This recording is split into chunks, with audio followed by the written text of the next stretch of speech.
நீண்ட ஆயுளோடும் நல்ல சுகத்தோடும் மனம் நிறைந்த மகிழ்ச்சியோடும் எப்பொழுதும் இன்பமாயிருக்க கடவுளை பிரார்த்திக்கொண்டு தெய்வீக களஞ்சியம் சேனலுக்கு உங்களை அன்போடு வரவேற்கிறேன். ஆன்மீக அன்பர்கள் அனைவருக்கும் என் பணிவான வணக்கத்தை சொல்லிக்கொண்டு இந்த பதிவினை தொடங்கலாம் வாங்க. நம்ம சேனலை இப்போ தான் ஃபஸ்ட் டைம் பார்க்குறீங்கன்னா ப்ளீஸ் சப்ஸ்கிரைப் பண்ணிக்கோங்க. நான் போடுற பதிவுகள் உடனுக்குடன் உங்களை வந்து சேரும். அதன் மூலம் நீங்கள் கேட்டு பயன்பெறுவீர்கள். இன்றைக்கி நம்ம எதை பற்றி தெரிஞ்சுக்க போகிறோன்றது பார்த்தீங்கன்னா பிரதோஷத்தை பற்றி தான் தெரிஞ்சுக்க போகிறோம். அதனுடைய வரலாறு, சனி பிரதோஷம் எவ்வளோ முக்கியமானதுன்றது நம்ம தெளிவாக தெரிஞ்சுக்கலாம். வாங்க வீடியோக்குள்ளே போகலாம்.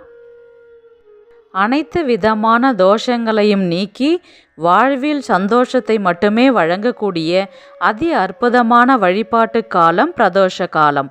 சிவபெருமான் ஆலகால விஷத்தை உண்டு தேவர்களை காத்து அருள் செய்த ஆனந்த நடனம் ஆடிய வேளையே பிரதோஷ காலமாகும். நந்தியின் இரு கொம்புகளுக்கு இடையே சிவபெருமான் நடனமாடியதாக சொல்லப்படுவதால் நந்தியின் கொம்புகளுக்கு இடையில் சிவனை தரிசனம் செய்வது சிறப்பு. பிரதோஷம் என்பது பாவங்களை நீக்குவது என்று பொருள். சிவபெருமானுக்கு அர்ப்பணிக்கப்பட்ட ஒரு நல்ல நாள் பிரதோஷம். 2 முறை வளர்பிறை, 1 முறை அமாவாசை மற்றும் பௌர்ணமி காலத்தில் வருகின்றது. திங்கட்கிழமையில் வரும் பிரதோஷம் சோம பிரதோஷம் அல்லது சந்திர பிரதோஷம் என்று பொருள். செவ்வாய்க்கிழமை வரும் பிரதோஷம் பௌம பிரதோஷம், சனிக்கிழமை பிரதோஷம் சனி பிரதோஷம், திங்கள் மற்றும் சனிக்கிழமை வரும் பிரதோஷம் விசேஷம். அதிலும் குறிப்பாக சனி பிரதோஷம் சக்தி வாய்ந்த பிரதோஷமாக கொண்டாடப்படுகின்றது. பிரதோஷ காலம் மிகவும் மங்களகரமானதாக கருதப்படுகின்றது. ஒவ்வொரு மாதமும் வரும் திரியோதசி திதியை சிவ வழிபாட்டிற்கு உரியதாக சொல்கின்றோம். திரியோதசி திதியில் மாலை 4:30 மணி முதல் 6 மணி வரை உள்ள காலம் பிரதோஷ காலம். பிரதோஷம் அந்தி காலத்தை குறிக்கின்றது.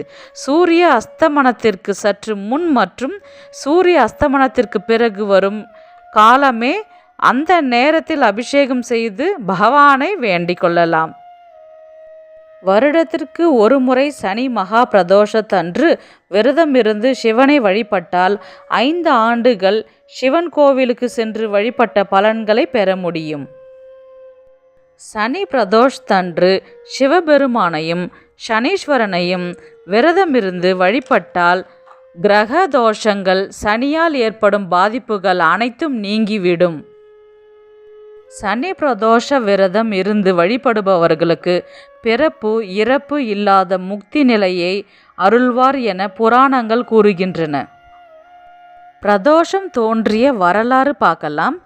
தேவர்களும் அசுரர்களும் பார்க்கடலை கடைந்த போது வெளிப்பட்ட ஆலகால விஷத்தை சிவபெருமான் உண்டது. ஏகாதசி தினத்தன்று மறுநாளான துவாதசி முழுவதும் மயக்க நிலையில் இருக்கும் சிவபெருமான் 3ஆம் நாளான திரியோதசி திதியில் பகலும் இரவும் சந்திக்கும் சந்தியா கால வேளையில் மயக்க நிலையிலிருந்து விழித்து சந்தியா நிருத்த தாண்டவம் ஆடினார். பிரளய தாண்டவம் எனப்படும் இந்த நாட்டியம் சிவபெருமானின் 5 விதமான தொழில்களான படைத்தல், காத்தல், அழித்தல் மற்றும் மறைத்தல் போன்றவை குறிப்பதாகும். சிவபெருமான் பார்வதி தேவியுடன் ஆனந்த தாண்டவம் ஆடி உலக உயிர்கள் அனைத்திற்கும் அருள் புரிந்த காலமே பிரதோஷ காலமாகும். இந்த நேரத்தில் நாமும் சிவபெருமானை வழிபட்டால் சிவனின் அருள் நமக்கு கிடைக்கும் என்பது நம்பிக்கை. இதனால்தான் சனிக்கிழமை பிரதோஷம் மிகவும் விசேஷமானதாக சொல்லப்படுகின்றது. சனிக்கிழமையில் பிரதோஷம் வந்தால் அந்த நாளை மறவாமல் சிவனை தரிசிப்பவர்கள் விரதம் அனுசரித்து பகலில் சிவபெருமானுக்கு பிரார்த்தனை செய்கின்றார்கள். விரத முறை பார்க்கலாம். காலையில் எழுந்து நீராடிய பிறகு நெற்றியில் திருநீர் அணிந்து சிவநாமத்தை சொல்ல வேண்டும். பிறகு பூஜை அறையில் புதிய பூக்களை சாற்றி வில்வ இலை கொண்டு அபிஷேக ஆராதனை செய்ய வேண்டும். சிலைகள் இருந்தால் அபிஷேகம் செய்ய வேண்டும். அதன் பின் சிவநாமங்களை சொல்ல வேண்டும். விரதம் இருப்பவர்கள் தங்கள் உடல்நிலை கவனித்து கொண்டு விரதத்தை மேற்கொண்டு செய்யலாம். தண்ணீர் அருந்தி விரதம் இருக்கலாம் அல்லது பால் பழங்களை உண்டு விரதம் இருக்கலாம். பிறகு மாலை நேரத்தில் 4:30 மணிலிருந்து 6 மணிக்குள்ளார நீங்கள் கோவிலுக்கு சென்று பகவானை தரிசனம் பண்ணிட்டு பிறகு சிவனுக்கு செய்யும் அபிஷேகம் அனைத்தும் பார்க்க வேண்டும். பிறகு நந்திக்கு செய்யக்கூடிய அபிஷேகம் செய்வாங்க. ஃபஸ்ட்டு நந்திக்கு செய்வாங்க, அதுக்கப்புறம் சிவனுக்கு செய்வாங்க. எல்லா அபிஷேகமும் நீங்கள் பார்க்கணும். அந்த சனி பிரதோஷத்தில் மெயினாக அந்த அபிஷேகத்தை பார்க்குறதுக்கு தான் நம்ம அங்கே வெயிட் பண்ணி உட்காரணும். உட்காந்துட்டு அபிஷேகம்லாம் பார்த்ததுக்கப்புறம் உங்களுடைய வேண்டுதல்கள் ஒவ்வொரு அபிஷேகம் செஞ்சு முடிச்சதுக்கப்புறம் உங்களுடைய குறைகளை நீங்கள் சொல்லி மனதார மனம் விட்டு அந்த பகவானை நம்ம தியானிக்கும் பொழுது அனைத்து பிரச்சனைகளும் நிறைவேறும் என்பது நம்பிக்கை. அபிஷேகம் செஞ்சு முடிச்சதுக்கப்புறம் நீங்கள் ஃபஸ்ட்டு கொடி மரத்திடம் தீபம் ஏற்றிய பின் சனி பகவானுக்கு தீபம் ஏற்றி வழிபாடு செய்ய வேண்டும்.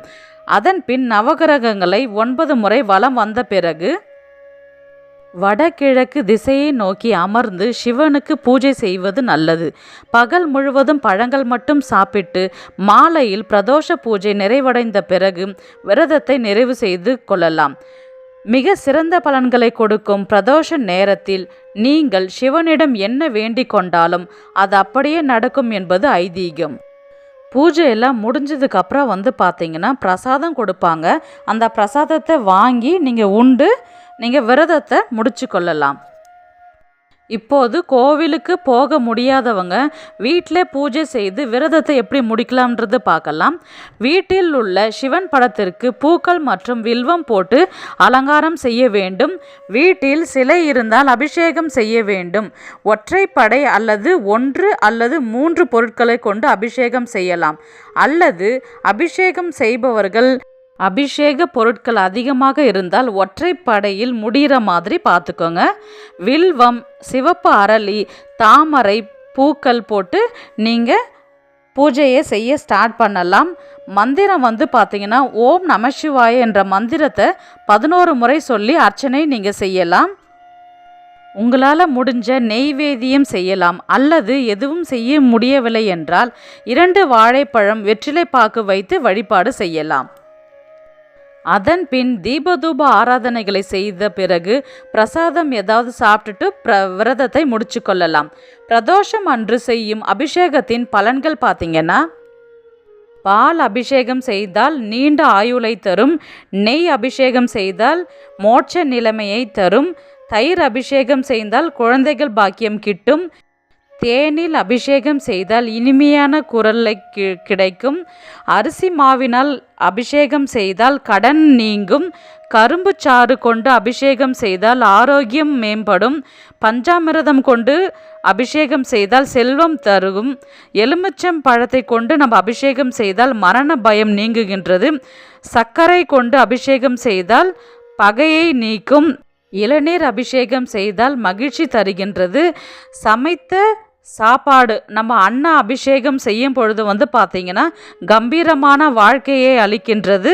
சந்தனம் அபிஷேகம் செய்யும் பொழுது லக்ஷ்மியின் அருள் பரிபூரணமாக கிடைக்கும். பழங்கள் பார்த்தீங்கன்னா சாத்துக்கொடியில் அபிஷேகம் செய்தால் துயரங்கள் விலகும். திராட்சை பழம் பார்த்தீங்கன்னா ஆரோக்கியம் மேம்படும். வாழைப்பழம் உடல் உபாதைகள் நீங்கும். மாம்பழம் செல்வம் அதிகரிக்கும். பலாப்பழம் யோக சக்தி கிட்டும். மாதுளை பழம் பகையை நீக்கும்.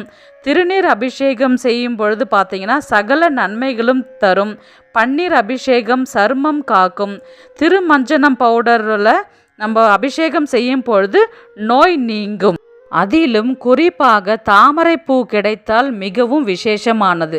தாமரை பூ கொண்டு நம்ம அபிஷேகம் செய்யும் பொழுது அல்லது மாலையாக சாற்றும் பொழுது நம்மளுடைய வேண்டுதல்கள் 100% கண்டிப்பாக நடக்கும் என்பது ஐதீகம். சனி பிரதோஷம் பார்த்தீங்கன்னா வருடத்தில் ஒரே ஒரு முறை மட்டும் நம்ம போயிட்டு சிவனை வழிபட்டாவே போதுமானது. ஏன்னா சனி பிரதோஷம் நாம் முறையாக விரதம் இருந்து சிவனை வழிபட்டால் 120 சனி பிரதோஷ விரதம் இருந்த பலன்கள் கிடைக்கும். நம்முடைய கர்ம வினைகள் நீங்கும். சனியின் தாக்கம் குறையும். சிவ தரிசனம் செய்தால் பாவங்கள் நீங்கும். கிரக தோஷங்கள் நீங்கும். கஷ்டங்கள் விலகும். குடும்பம் செழிக்கும். ஆக ஒரே ஒரு முறை மட்டும் நம்ம வருஷத்தில் ஒரு முறை போயிட்டு வந்தாவே போதும். அத்தனை பலன்களும் நமக்கு கிடைக்கும். வருடத்தில் ஒரே ஒரு சனி பிரதோஷத்தை மட்டும் பூஜை செய்து விரதம் இருந்தால் நம்மளுடைய வேண்டுதல்கள் அனைத்தும் நிறைவேறும். சிவனின் அருள் பரிபூர்ணமாக நமக்கு கிடைக்கும். இந்த வீடியோ உங்களுக்கு பிடிச்சிருக்குன்னு நான் நினைக்கிறேன். இந்த வீடியோ பிடிச்சிருந்தா ப்ளீஸ் லைக் பண்ணுங்கள், ஷேர் பண்ணுங்கள் ஃப்ரெண்ட்ஸ் அண்ட் ஃபேமிலிக்கு. நெக்ஸ்ட் ஒரு நல்ல பதிவில் சந்திக்கலாம். உங்களிடமிருந்து விடைபெறுவது உங்கள் புனிதவதி.